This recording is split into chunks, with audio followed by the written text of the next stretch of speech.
В общении с активными жителями Лямберского района каждый раз возникает одна и та же тема. О своей проблеме писали всем, вплоть до Владимира Путина. Но никакой помощи нет. О чем же они вынуждены просить президента? Жители 3 десятков домов села Атымар многие годы вынуждены карабкаться по крутому оврагу, рискуя сломать ноги. Или идти далеко в обход, просто чтобы попасть домой. Приходится рисковать, в том числе и школьникам. Когда-то здесь был деревянный мостик, по которому можно было спокойно пройти, но его демонтировали. Максимум, что могут сделать сами люди – набросать доски. И местные жители пишут с просьбой мостик восстановить. В администрацию Мордовии, в прокуратуру, куда угодно, вплоть до президента Российской Федерации. Впрочем, из Москвы, как они рассказали общественному активисту Рафаэлю Сулейманову, письма возвращаются на уровень мордовских чиновников. Вот посмотрите, как жители села Атымар добираются по вечерам и ночам без освещения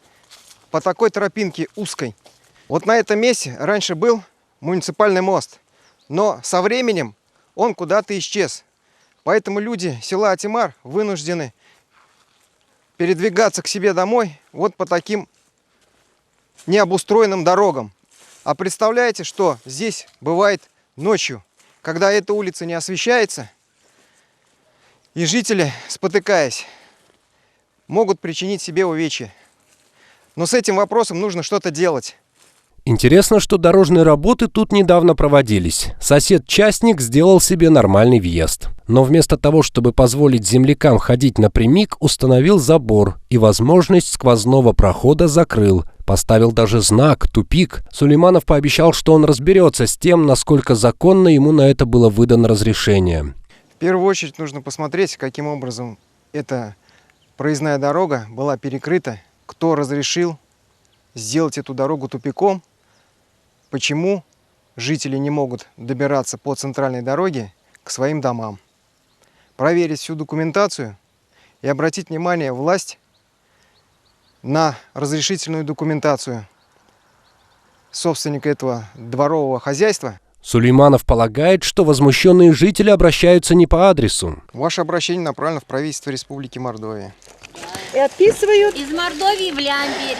Из Лямберя пришли. Шулепову. Я вам как юрист могу пояснить, что эти вопросы нужно задавать не президенту, а местным депутатам, которые действующие были в течение 5 лет, которые должны работать на вас, на жителей.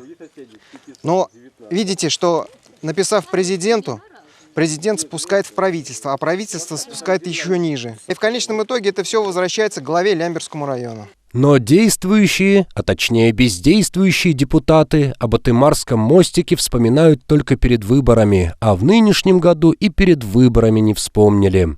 Другая точка, откуда президента Путина беспокоят жалобами – село Белогорское. При довольно интенсивном движении на шоссе у поворота на село нет никакой дорожной разметки, что создает опасность для пешеходов.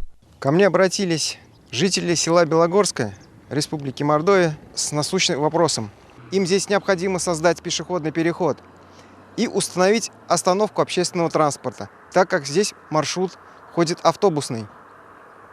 Но, как видим, что ситуация удручающая, ни остановки, ни разметки дорожного покрытия, ни соответствующих дорожных знаков. Дороги в самом деле убитые полностью, а к сельскому кладбищу ведет простая грунтовая дорога, о которой не заботится вообще никто. Можно себе представить, каково это провожать по ней в последний путь своих близких в распутицу осенью или весной. Сельские активисты писали всем, включая Путина, но результата ноль. А само кладбище завалено мусором. Мы обнаружили кладбище, у которого нет мусорных баков.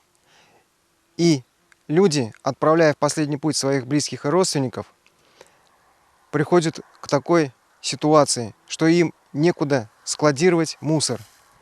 Обращаю внимание администрацию на то, что необходимо возле кладбища устанавливать мусорные баки, для того, чтобы люди смогли использованные похоронные принадлежности утилизировать в надлежащем виде.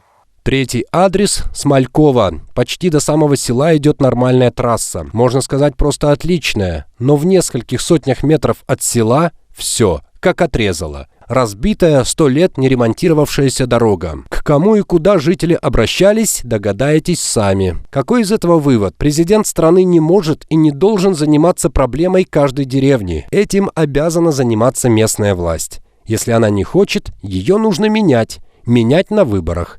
Идея не новая, правда? Но почему-то мы вместо этого продолжаем писать в Кремль.